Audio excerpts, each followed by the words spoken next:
and also with us. I quoted his next book for years, you know, tell the truth, tell it all, tell it early, tell it yourself. Well, he's back. He's got a brand new book, Lanny Davis. It's called The Unmaking of the President, 2016, How the FBI Director James Comey Cost Hillary Clinton the Presidency.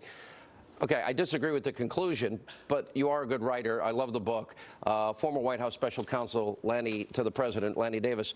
Here's what we know in this case. Now, we can't even argue politics, especially with the Clintons, because you just love the Clintons. But here's what we do know tonight, and I think you'll agree, actually. So we know that what they're reporting in the Senate report is that Mr. Steele gathered much of his information from Russian government sources inside of Russia. We also know that Hillary associates, according to this memo tonight, also were feeding Steele information. We know that Steele was paid by Clinton and the DNC through the law firm.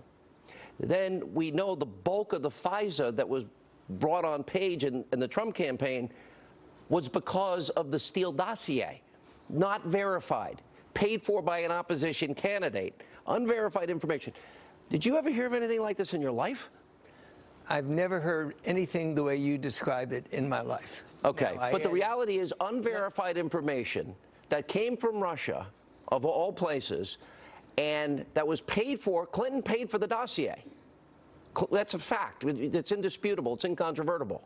So let me get. And then it was used to apply for a FISA warrant and became the bulk of the FISA application. Let me get this straight. This theory is based upon upper-level FBI management, not the rank and file. Not the rank and file. Correct. James Comey, who literally wrote a letter 11 days from an election that I prove in my book, Cost to the Presidency. This is a left-wing conspiracy of FBI agents? Dan, seriously? Listen, with all due respect, this is a problem because these are the same people, Dan Bongino, that overlooked her mishandling of classified information, her deleting of 33,000 emails, acid wash bleach pit, and then busting up, you know, devices so that she could continue. They wrote an exoneration before an investigation. The investigation happened in July. They were writing the exoneration in May. Yeah, I'll explain that if you want.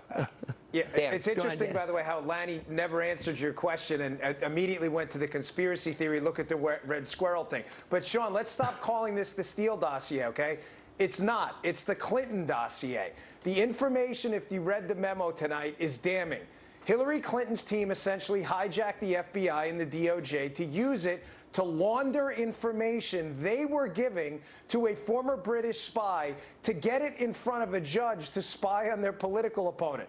That's not in dispute anymore after tonight, okay? The real conspiracy theory are people like Lanny calling it a conspiracy theory, because we now know this happened. This is so deeply disturbing, I can't believe he's not horrified by it. But wait a minute. I'll respond if you want, Dan, but I'm not sure you want me to. To get a warrant on an opposing candidate with information paid for by the other candidate that's not verified, that turns out to be Russian sources, I would think you want election integrity. That's what your book is all about. Why doesn't this bother you as much?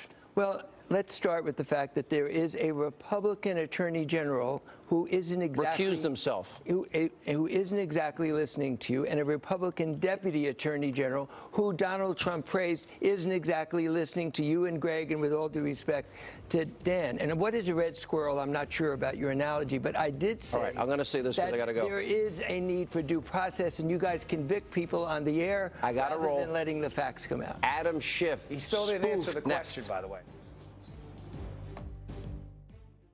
From direct